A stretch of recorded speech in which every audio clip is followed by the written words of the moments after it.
चूंकि भक्ति आज कर रहे ना, और रचना पहले हो चुकी थी, शरीर की रचना पहले हो चुकी थी कि 90 वर्ष तक जिएगा और ये भोग भोगेगा।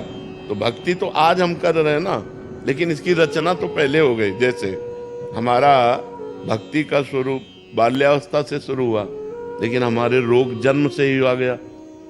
माँ के शरीर में था पॉलिसिस्ट किडनी, वही पॉलिसिस्ट हमारे शरीर में आ गया।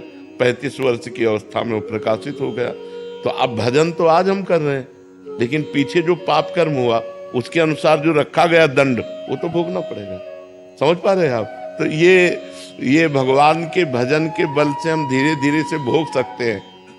अगर भजन ना हो तब तो अभी डिप्रेशन में पहुंच जाए।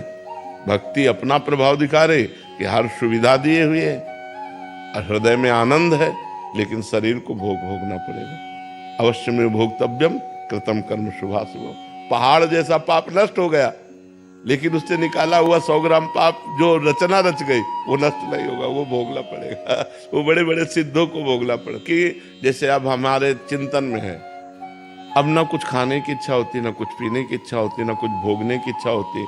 जैसे कुछ अच्छा भी है तो लगता है यार मरना है, कब मर जाए, इसलिए रात दिन भजन में लगो। यहाँ सब प्रपंच है, ये सब माया है, राधा राधा राधा, कहीं भी कुछ अच्छा नहीं। कोई हमसे प्यार करने लगता है, गुरु जी महाराज, तो मन में लगता है भैया प्यार मत करो, मैं कभी भी मर सकता हूँ।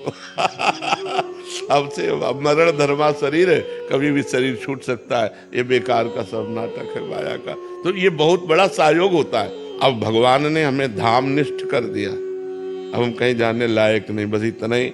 यही जो 1-2 घंटा एकांतिक कर लिया, तो 24 घंटे एकांत रात दिन। तो ये बड़ी कृपा है। रोग होना भी भगवान की कृपा हो गई, जो हमें भजन के लिए एक टाइम दे दिया।